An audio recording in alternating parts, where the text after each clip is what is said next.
anak Malaysia. Saya anak Malaysia.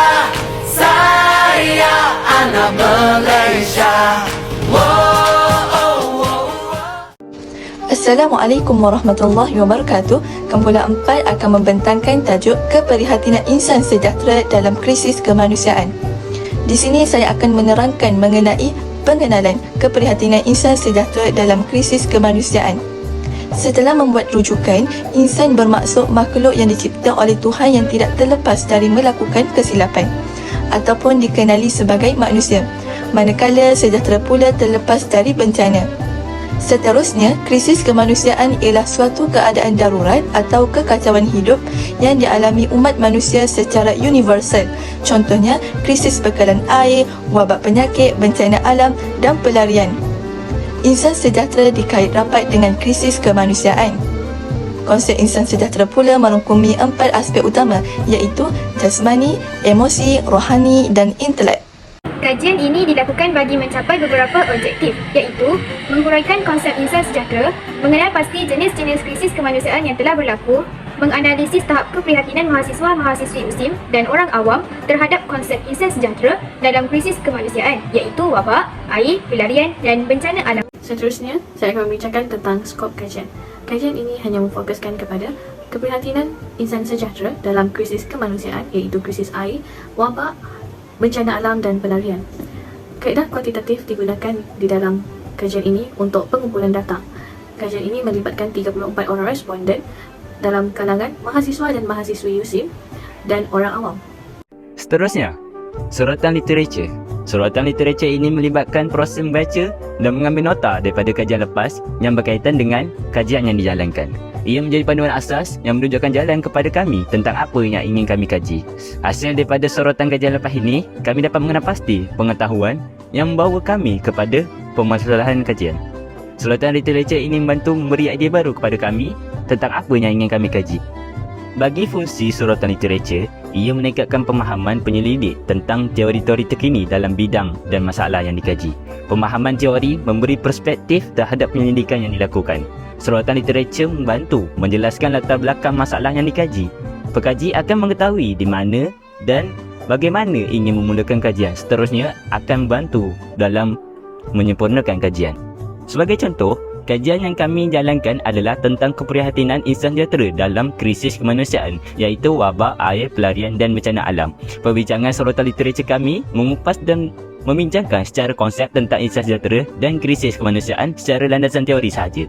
Malah, dalam bab sorotan literatur, kami memfokuskan kepada kajian yang telah dijalankan oleh pekaji-pekaji lepas tentang konsep insan sejahtera dan krisis-krisis kemanusiaan. Akhir sekali, ulasan literatur ini membawa kepada penentuan konsep insan sejahtera, krisis kemanusiaan, krisis wabak, krisis air, pelarian dan bencana alam. Bab ini juga menyentuh beberapa data dari kajian lepas mengenai krisis-krisis tertentu. Seterusnya, saya akan menerangkan tentang kaedah kajian. Kaedah kajian merujuk kepada kaedah yang paling sesuai untuk menjalankan penyelidikan dan menentukan tata cara yang efektif bagi menjawab permasalahan kajian. Oleh itu, bahagian ini akan menjelaskan tentang kaedah kajian yang digunakan dalam melaksanakan kajian ini. Kaedah kajian yang digunakan adalah bertujuan untuk memperoleh data bagi mencapai objektif dan matlamat kajian. Kajian ini menggunakan kaedah kuantitatif untuk pengumpulan data-data yang diperoleh melalui pendekatan Google Form. Pendekatan Google Form ini akan diedarkan kepada responden yang terdiri daripada mahasiswa dan mahasiswi Universiti Sains Islam Malaysia USIM serta orang awam. Borang soal selidik yang diedarkan mengandungi 6 bahagian, iaitu bahagian A, B, C, D, E dan F. Pada bahagian A, terdapat soalan demografi responden yang merangkumi jantina, pekerjaan dan umur. Pada bahagian B pula mengandungi soalan yang berkaitan dengan konsep insan sejahtera. Pada bahagian C pula berkaitan tentang krisis wabak COVID-19 di Malaysia.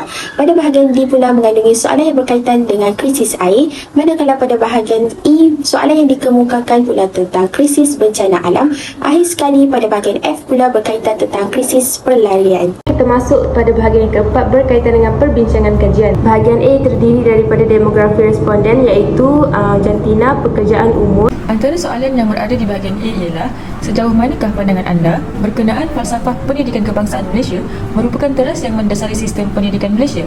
Yang kedua, adakah anda bersetuju dengan pendidikan di Malaysia yang merupakan usaha berterusan dalam mewujudkan insan sejahtera? Yang ketiga, adakah anda bersetuju sekiranya pembinaan jasmani sejahtera perlu memperuntukkan masa untuk rekreasi dan aktiviti luar? Yang keempat, komponen emosi berkait rapat dengan elemen minda dan hati yang menjajarkan jiwa dengan perilaku seseorang, seterusnya membentuk akal budi pekerti. Rata-rata responden memilih jawapan setuju dan sangat setuju terhadap empat-empat soalan ini. Seterusnya bahagian B. Di sini terdapat 3 soalan mengenai krisis wabak COVID-19.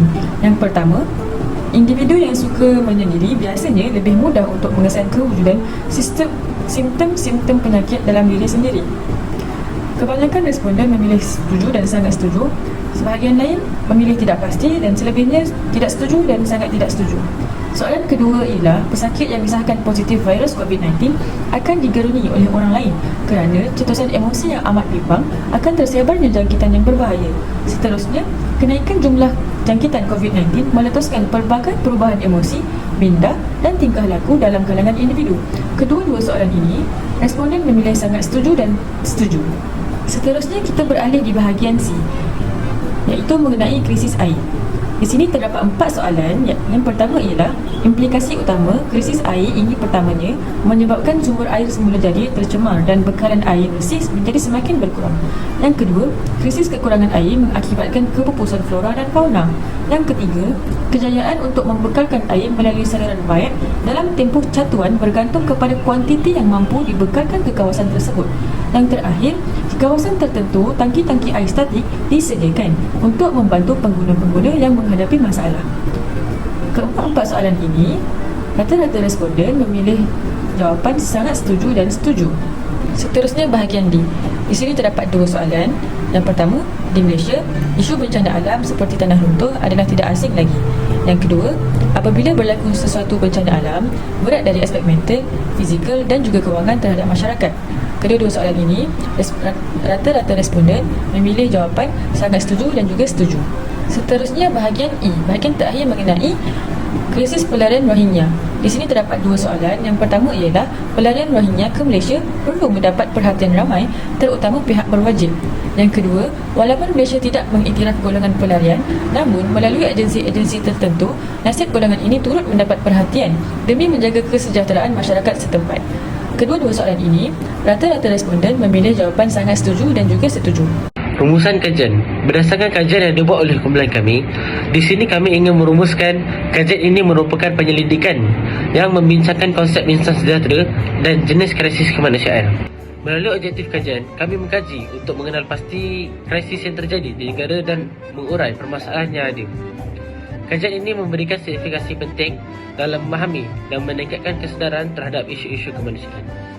Selain itu, kajian ini juga memberikan pandangan penting terhadap pentingnya pemahaman dan kesedaran dalam menjaga kesejahteraan individu dan komuniti dalam situasi yang mencabar. Dengan pemahaman yang lebih mendalam ini, kita dapat merancang strategi dan langkah-langkah yang sesuai untuk menghadapi krisis kemanusiaan. Secara keseluruhannya, kajian ini membantu dalam perkembangan ilmu pengetahuan dan pemahaman terhadap hubungan antara insan sejahtera dan krisis kemanusiaan, dengan harapan dapat memberikan manfaat kepada masyarakat dan pihak yang bertanggungjawab dalam menangani krisis tersebut. Implikasi terhadap individu, masyarakat dan negara. Implikasi terhadap individu dapat memupuk semangat patriotisme dalam diri. Implikasi terhadap masyarakat dapat menyemai perpaduan dalam masyarakat berbilang kaum melalui toleransi dan saling membantu antara satu sama lain ketika dalam kesusahan. Implikasi terhadap negara dapat menjamin keamanan negara agar rakyat dapat menikmati kehidupan yang lebih selesa. Cadangan untuk memperkukuhkan konsep insan sejahtera. Yang pertama, mengindahkan akses kepada pendidikan dan penjagaan kesihatan yang berkualiti. Pendidikan dan penjagaan kesihatan adalah penting untuk kesejahteraan manusia. Mereka mendidik orang ramai dengan pengetahuan dan kemahiran yang mereka perlukan untuk menjalani kehidupan yang produktif, dan mereka membantu melindungi mereka daripada penyakit. Yang kedua, menggalakkan keterampilan sosial dan kesaksamaan. Pemasukan sosial dan kesesamaan adalah penting untuk mewujudkan masyarakat di mana setiap orang mempunyai peluang untuk berkembang maju. Mereka membantu memastikan semua orang mempunyai akses kepada peluang yang sama tanpa mengira latar belakang atau keadaan mereka. Yang ketiga, menggalakkan keamanan dan kestabilan. Keamanan dan kestabilan adalah penting untuk kesejahteraan Malaysia. Mereka membenarkan orang ramai menjalani kehidupan mereka tanpa rasa takut dan keganasan atau konflik.